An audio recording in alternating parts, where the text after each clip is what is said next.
imagine dedicating your entire life, and even your dying breaths, to saving an art form that you've actually mathematically proven is doomed to extinction. Right. I mean, it sounds completely irrational. It does. You've run the numbers, you know it's a lost cause, but, well, you do it anyway. And that is the ultimate paradox of Masaoka Shiki. Oh, He absolutely. was a man born a samurai who joyfully cut off his top knot, declared that Western dogs are truly great, and then ended up, single-handedly dragging Japanese literature kicking and screaming into the modern era. Yeah, he really did. So today we're taking you on a deep dive into Shiki's revolutionary life.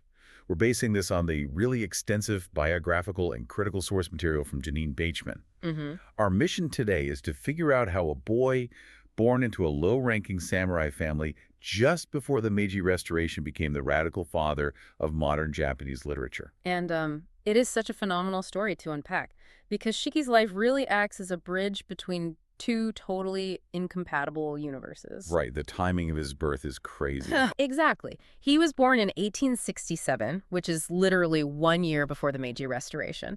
So on one side of his life, you have the ancient, incredibly rigid samurai traditions of the Tokugawa period. Right. And on the other side, you have the chaotic, rapid, Western-influenced modernization of the Meiji era. He lived right on the fault line of that cultural earthquake. Okay, let's unpack this, because to really understand how Shiki broke the rules of Japanese literature, we first have to understand just how heavily those old rules were beaten into him. Yeah, he wasn't just born in the past, he was raised by it. Right. He was born in a castle town called Matsuyama. His family were low-ranking samurai, but, the samurai class was rapidly losing its status and income at that point. It was a really tough time for them. Yeah, and to make matters worse, his father struggled with alcoholism and actually died when Shiki was only 5. Oh, wow, that's incredibly young. Right. And then the new government commuted the samurai pensions into just this single, totally inadequate lump sum payment. His family was left with virtually no fixed income. His mother actually had to teach sewing just to keep them from starving. Well, I mean, when you're stripped of your generational wealth and your social standing like that, education basically becomes everything. Exactly. It's the only currency you have left. And that responsibility fell to his maternal grandfather, Ohara Kanzan. Who was not an easygoing guy. Not at all. Kanzan was this formidable Confucian scholar, just a man of intense, almost intimidating fortitude. He put Shiki through a grueling educational regimen. What did that look like? Well, every single morning, Shiki had to wake up at 5 a.m., stumble through the pitch-black streets to his grandfather's house, and just do rote memorization of the Mencius, the ancient Chinese philosophical text. Let's really picture this. You've got a little boy shivering in the dark, forced to recite ancient political and ethical philosophy. Right. Kanzan literally used to tell him, "When I was a boy, I did not play all the time as you do." That's brutal. It's like a modern kid being raised by this insanely strict, tech-hating Victorian nanny, right? A nanny who thinks anything less than constant intellectual suffering is a moral failure. That is a perfect analogy. But secretly, that kid is like discovering the internet and sci-fi novels in his bedroom. Yes. Because despite all the heavy classical training, Shiki had this fiercely rebellious, forward-looking streak. As a kid, he actually cut off his traditional samurai top knot. Which was a huge deal back then. A massive deal. For a samurai family, the top knot was the symbol of heritage and pride.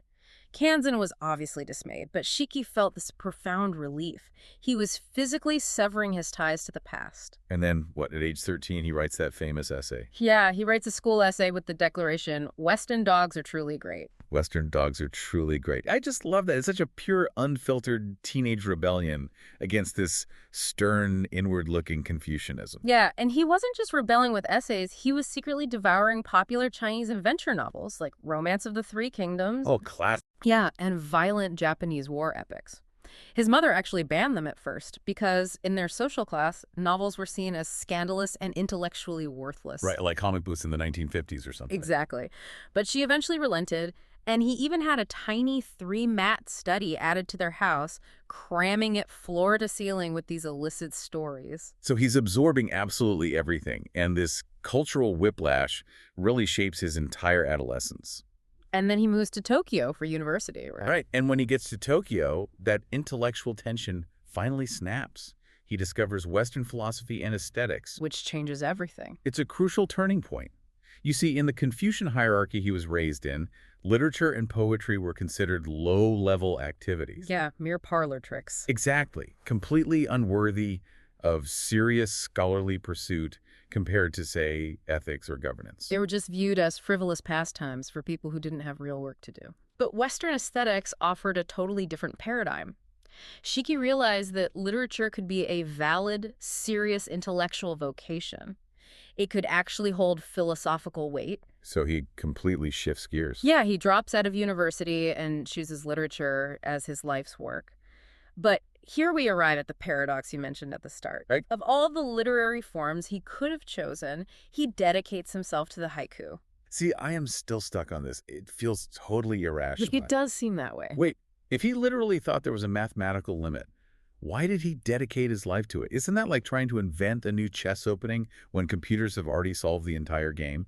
What's fascinating here is that he wasn't in denial at all about it. He was being ruthlessly logical. Let's look at the math he was dealing with. Okay, let's hear it. A haiku is strictly limited to 17 syllables. And traditional haiku relied heavily on a set list of seasonal words, known as kigo. Right, the approved classical words. Yeah, like cherry blossoms, the autumn moon, the crying cuckoo. If you only have 17 syllables and you artificially restrict yourself to a few hundred approved nature words, you're playing a game of linguistic Scrabble with a severely limited bag of tiles. Oh, that makes sense. Shiki ran the numbers in his 1892 essays, Talks on Haiku from the Otter's Den. He argued there was a finite mathematical limit to the number of original poems that could ever be written. So he thought it was literally going to run out. He flatly stated haiku would be completely extinct by the end of the Meiji period. Every possible combination would be exhausted. It really is like the chess analogy. Computers have mapped the whole game. They've proved there are no good moves left that haven't been played 1,000 times.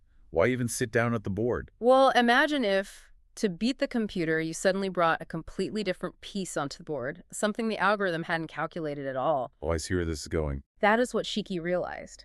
He wrote to his close disciple Hekigoto and basically said, "As a theorist, I believe the form is doomed. But as an artist, I ignore my own theories." Wow, so he just overrides his own logic. He knew that if the haiku was running out of classical combinations, it couldn't survive on the old, tired cliches anymore. It desperately needed a radical infusion of modern, unapproved reality. Just to squeeze life out of whatever permutations were left. Exactly. Okay, so to get that modern reality into the poems, he realizes he has to blow up the establishment. He really does. Because if the old rule book is suffocating the art form, you have to destroy the sacred cows enforcing those rules. And the biggest sacred cow in Japanese literature was Matsuo Basho. Oh, Basho was treated as a literal god. He was the undisputed master of the haiku from the 17th century. Untouchable, basically. Right. The problem wasn't necessarily Basho himself, though. It was the cult-like worship surrounding him. The contemporary haiku masters of Shiki's day were using Basho's legacy to enforce the stagnant, highly didactic style of poetry. They just wanted to teach moral lessons, right? Moral lessons and clever wordplay over actual literary merit. And Shiki's attack on this was brilliantly ruthless. He wrote this satirical essay called Basho's Surprise. Such a great piece of writing. It is. He imagines Basho being resurrected from the dead and angrily confronting these contemporary haiku masters. And what are the masters doing in the essay? They're busy plotting how to cash in on the 200th anniversary of Basho's death. They're debating whether building a shrine or selling a stone monument will be more profitable, completely ignoring the spirit of his poetry. It was a biting critique of the commercialization of the art form. But, Shiki's most sensational tactical strike came when he publicly claimed that 9/10 of Basho's poems were doggerel. Basically trash. Yeah, essentially trash. Which, to the literary establishment in Japan, is like standing up and announcing that the Mona Lisa is a mediocre finger painting. Oh, it caused an absolute uproar. But we have to look at the nuance in the sources here. History sometimes flattens Shiki into just this Basho hater, but he wasn't. No, not at all. Shiki explicitly clarified that the remaining 1/10 of Basho's poems possessed a sublime grandeur that entirely justified his legendary reputation. He revered that 1/10. He really did. His attack was just a calculated shock tactic. He was trying to break the unthinking, automatic reverence that was suffocating his generation of writers. So what does this all mean? Well, he was forcing people to judge a haiku based on its artistic merit in the present moment, not just blindly accepting it because a famous guy wrote it 200 years ago. Right. But tearing down Basho's monopoly is only half the battle. Because if Basho's subjective moralizing style is out, Shiki needed a counterweight. He needed to show people what good poetry should actually look like. Exactly. And who does he pick? He finds that counterweight in a neglected 18th century poet and painter named Yosa Busan. Okay. Shiki elevated Busan, declaring him to be Basho's equal. And this was shocking because Busan was primarily known as a visual artist. Not a poet. Right. But Shiki praised Busan's objective, highly visual style. Busan didn't try to teach you a moral lesson. He just painted a picture with words. And by doing this, Shiki fundamentally redrew the map of Japanese literary history. He created a hierarchy that's actually still used today. Yeah, he completely shifted the paradigm. Okay, so he elevates this painter, Busan.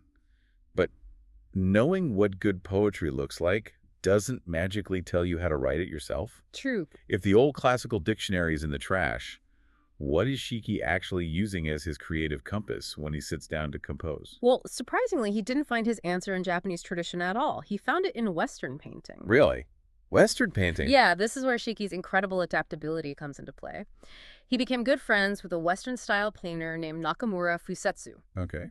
Fusetsu had studied under an Italian artist named Antonio Fontanesi, who was actually invited to Japan to teach at the technical art school. And Fontanesi had a very specific philosophy, right? He did, a very grounded philosophy about art. He taught his students that when they paint, they should always imagine they are looking at a beautiful scene through a window. Oh, I love that. Just a raw, framed observation of reality. No mythological dragons, no idealized landscapes, just what is actually there. Exactly. And Shiki adapted this visual, painterly realism into his core poetic philosophy. He called it shasi, which translates to sketching from life. It is such a brilliant concept. He basically invented the literary equivalent of street photography, or like Instagram. Yeah, that's a great way to put it. Instead of sitting in a room trying to conjure up an imaginary noble landscape from memory using a Ducty dictionary, you just walk outside. You pull out your notebook and snap a raw, unfiltered picture of exactly what is in front of you. A frog in a puddle, a muddy shoe. A guy walking down the street. If we connect this to the bigger picture, Yeah. the sources show how radically this shifted the paradigm. Shasi took poetry out of the imperial palaces and dropped it right into the muddy streets of Tokyo. It totally democratized it. Exactly. For centuries, poetry had to be about famous, classical places or elevated, noble emotions. Shiki rejected that entirely. So what did his daily routine look like then? He started taking daily walks around his Negishi neighborhood, meticulously documenting the immediate, everyday world. He was writing 10 to 20 haikus a day, just sketching reality as it happened. He turned the mundane, everyday world into high art. It's just an incredible triumph. It really is. He completely revitalizes the haiku, proving that even if the permutations are limited, the infinite variety of real life can fill them with new meaning. Yes. But of course, just as he hits his stride and just as he sets his sights on reforming the older, even more aristocratic form of poetry, the Tanka tragedy strikes. Yeah, and the irony of his life here is just brutal. In 1895, while he was returning to Tokyo via Suma, Shiki experienced severe pelvic pains. And this was the onset of something terrible, right? Yes, spinal tuberculosis.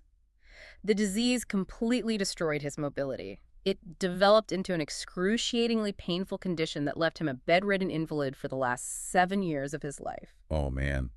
The man who built an entire literary philosophy around walking outside and sketching the world suddenly lost his physical world entirely. Exactly. But his mind did not stop. From his sickbed, racked with unimaginable pain, he launches his Tanka reform. Right. In 1898, he publishes Letters to a Tanka Poet. And if you thought he was hard on the haiku masters, his attack on the Tanka establishment is vicious. Oh, it's scathing. The Tanka was in an even worse state of stagnation than the haiku. It was completely dominated by the palace school poets. And what was their deal? Well, they relied entirely on a highly restricted, delicate vocabulary from the 10th century Kokinshu anthology. Okay, to put that in perspective for you listening, imagine trying to write a gritty, modern novel about life in a bustling city, but you're only legally allowed to use words found in a Victorian etiquette manual. That is exactly what the palace school poets were doing. It was courtly, polite, and completely disconnected from reality. So Shiki goes after them. He attacked their smugness mercilessly. He demanded they incorporate the raw realism of his chassé methodology. Sketching from life. Yes.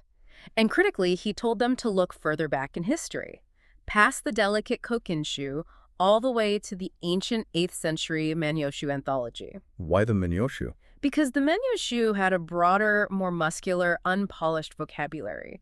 It wasn't obsessed with courtly elegance, it dealt with a raw human emotion. He wanted tanka poets to write about real life with that same ancient vigor. And he leads by example, right? Producing some of the most moving prose and poetry in Japanese history from his own bed. Yes, we're talking about his sickbed diaries, a drop of ink, stray notes while lying on my back, and a 6-foot sickbed. Here's where it gets really interesting. Those diaries are a profound testament to human endurance. They really are. As his body decayed, writing became his only physical act. The sources make it clear that to Shiki, writing was literally a metaphor for life itself. Exactly. As long as he could dictate his observations to his disciples or physically hold a brush, he was alive. And because he couldn't walk the streets of Negishi anymore, he turned his intense observational lens onto the only things he could see. He focuses on the incredible pain in his own body and the tiny 10-step garden right outside his window. The zero wish, right? Yes, he wrote that he had achieved the zero wish. He noted that an ordinary, healthy man's desires are infinite. They want wealth, travel, status. But his desires had shrunk. They'd been reduced to almost zero. He just wanted to see a branch of a bonsai tree or watch a single flower bloom in his little garden. That tiny, restricted space became his entire universe. Wow. This raises an important question. By being forced to turn his shasai completely inward to his own physical suffering and the micro details of his room, Shiki achieved a profound psychological depth. So it wasn't just about poetry anymore. No, his Sickbed Diaries didn't just reform poetry. They actually laid the stylistic and psychological groundwork for the modern, introspective Japanese novel. No Japanese writer had explored the intricate, messy realities of their own physical and mental suffering with such clinical, objective detail before. Wait, thinking about his sickbed. He's trapped in a 6-foot space, unable to move, trying to capture the entire universe of human experience from one single vantage point. Exactly, mirroring the structure of the haiku itself. Yes. That is the ultimate realization here. Remember his mathematical theory from earlier? The permutations. Right. He genuinely believed that haiku would die out because of its strict limit, those rigid 17 syllables. But look at his life. The physical limit of his 6-foot sickbed didn't stop him from exploring the depths of the human condition. It focused his mind. It forced him to look closer. Yes, to see the profound beauty in a single drop of ink or a single blooming flower. And that forces us to ask how limitation breeds creativity. What if Shiki was wrong about the effect of those 17 syllables? Oh, that's a fascinating thought. What if it was exactly those constraints that forced the intense diamond-like creativity required to save the art form? Right. Without the immense pressure of those strict boundaries, pushing the poet to distill a massive, messy reality into a tiny, perfect sketch, the modern haiku might not have survived into the 21st century at all. The limits are what forged the art. The limits didn't kill the art. The limits are what forged it. That's incredible.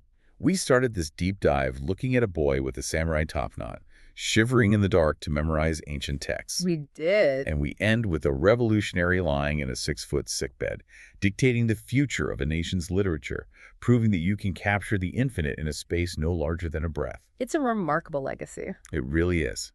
Thank you for joining us on this deep dive. As you go about your day, we encourage you to look out your own window, wherever you are. See what kind of raw, unfiltered sketch from life you might notice. You might just find an entire universe waiting there.